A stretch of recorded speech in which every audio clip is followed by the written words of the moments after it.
Okay, so hello guys. Magandang araw ulit. So hapon na. Okay. Doon sa nakarang video ko, doon sa mga nagtatanong kung saan ba talaga ako lumaki. Bakit sinabi kong taga-bundok ako? Kasi doon hindi naman talaga ako taga rito kasi nandito ako ngayon sa Catbalogan City matagal na. 10 years. Magti-10 na. 10 years na. So dito na ako nakabuo ng sarili kong pamilya.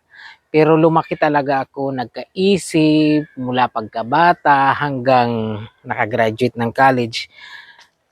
Ako ay taga Northern Samar. So doon talaga ako sa Northern Samar. Pero dito pa rin naman sa Samar, hindi naman masyadong malayo. Kasi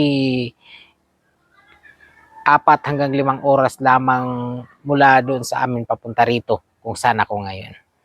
So, nandito na ako ngayon sa Catbalogan City, isa sa mga barangay. Okay. So, kaya ko sinabing taga-bundok ako kasi dun sa Northern Samar, lumaki talaga ako nung elementary ko hanggang grade 4 ay taga-bundok talaga kami. So, naglalakad ng malayo, papunta, paakyat sa bundok, pauwi. Tuwing hapon, paglabasan sa school, pag umaga naman, maliligo ng napakalamig sa parang hukay, sapa, ganon. Tapos bababa ng malayo pa rin na lakad papunta naman sa school. So ganoon ang buhay na kinalakihan ko noon. So alam ko ang buhay sa bundok kung paano. So nung high school marunong na akong magtanim ng kung ano-ano na tinatanim din ng tatay ko.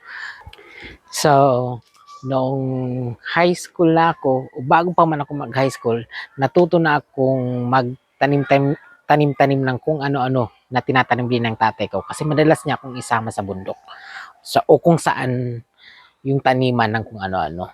Kaya natuto na akong magtanim ng kamuting kahoy, ng kamuti, palawan.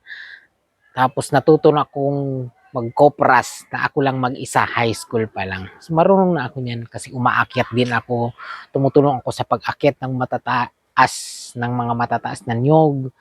Tapos gumagamit, pag medyo mababa lang, gumagamit kami ng kawit, ganyan. Diba yung yung nakaganyan na may talim, tapos nilalagay lang sa dulo ng mahabang kawayan. Tapos dinudugtong-dugtong yan. Meron lang, nilalagay na mga paramalak na mga sanga na maliliit. Na kadalasan bayabas yung ginagamit namin kasi matigas na sangayan kapag bayabas. So ganun, doon ako natuto.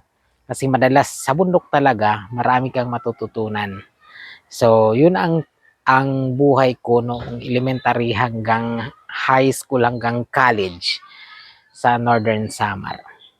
Tapos yung barangay namin ay gilid lang ng dagat. So marunong din akong manghuli ng mga isda doon at ng mga seashells, ganun. Kapag yung nagtataob, ano bang tawag yan sa Tagalog? Yung lumalaki yung dagat mula sa tuyong dagat, tabing dagat, ganun. Yung nagrarambo yung mga tamala, ang tawag doon, ano bang tawag yan sa Tagalog? Basta yung maliliit na pugita. Parang pugita ang itsura pero maliliit lang yan. Parang ganito inuulam din. So yun, parang ganun yung kinukuha namin. Kumukuha din ako niyan, yung mga ganun. Pero yung pinaka-paborito ko talaga doon ay mga seashells. May gumagalaw. Ayun. So yun ang buhay ko doon. Thank you guys. Thank you for watching.